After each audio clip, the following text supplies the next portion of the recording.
नमस्कार, कसे आहेत सगळे? मजेत ना? असायलाच हवं. आज दाखवणार आहे माशांना कशा प्रकारे मसाला लावून ठेवायचा. हे बघा, आता इथे ना हे असे मासे मिळतात, त्याला सॅमन म्हणतात. तर हे सॅमन असे प्लॅस्टिकमध्ये असतात. तर मी त्याला ते असे काढून घेते प्लॅस्टिकमधून, दाखवते तुम्हाला.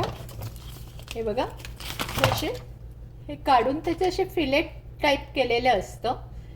तर ह्याचे तुम्हाला हवे तर तुम्ही तुकडे करू शकता असे कात्रीने, किंवा सुरी असेल तर सुरीने करा. म्हणजे कात्रीने जर तुम्हाला धार लागत नसेल तर सुरीने करू शकता. 3 हवे तर 3 करा, 2 हवे तर 2 करा. खूपच मोठा असल्यामुळे मी 3 करत आहे. हे बघा, हे असे 3 तुकडे मी केलेले आहेत. आता हे टाकत आहे इथे. पुन्हा ही प्लॅस्टिक अशी फोडून याच्यातून हा काढून घेत आहे. दाखवते तुम्हाला. हा बघा, हा असा एवढा मोठा असतो. मग याचे 3 तुकडे तुम्ही इझिली करू शकता. हे बघा, हे बघा, असे 3 तुकडे तुम्ही करू शकता.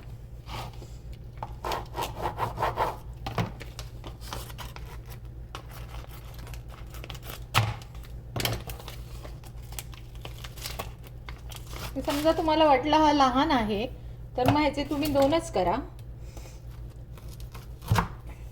हे बघा, मी 2च केले ह्याचे. तर अशा प्रकारे हे तुम्ही करून याच्यामध्ये मीठ टाकायचं. त्यानंतर आपली हळद टाकायची.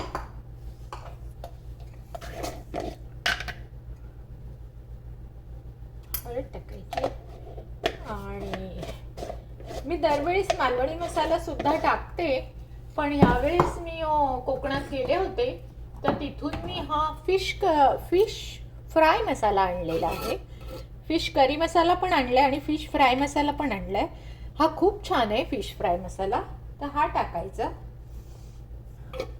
आणि प्रत्येक माशाला ना चोळून ठेवायचा. हे बघा, आता तुम्हाला दाखवते कशा प्रकारे चोळायचा तो. असा प्रत्येक माशाला तो दोन्ही बाजूने लागला पाहिजे. असा असा दोन्ही बाजूने त्याला चोळून ठेवायचं.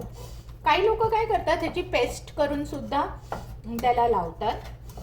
पण मी पेस्ट करायच्या भानगडीत पडत नाही, कारण आपल्या माशांना ऑलरेडी पाणी असतं. त्यामुळे माझ्या तोंडाला पाणी सुटलेलं आहे. एवढे हे चविष्ट मासे असतात. आता मी हे कधी तळीन आणि खाईन असं मला झालेलं आहे.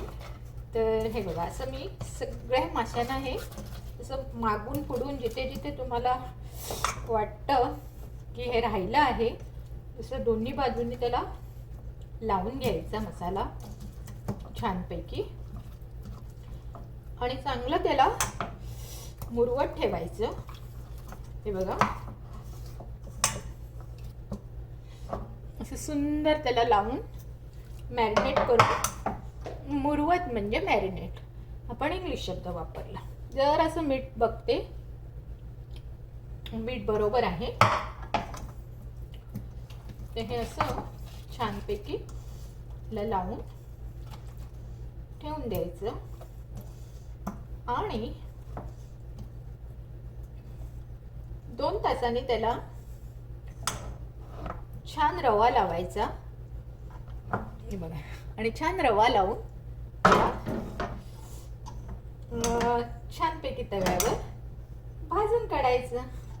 आहे की नाही मजा? बाय.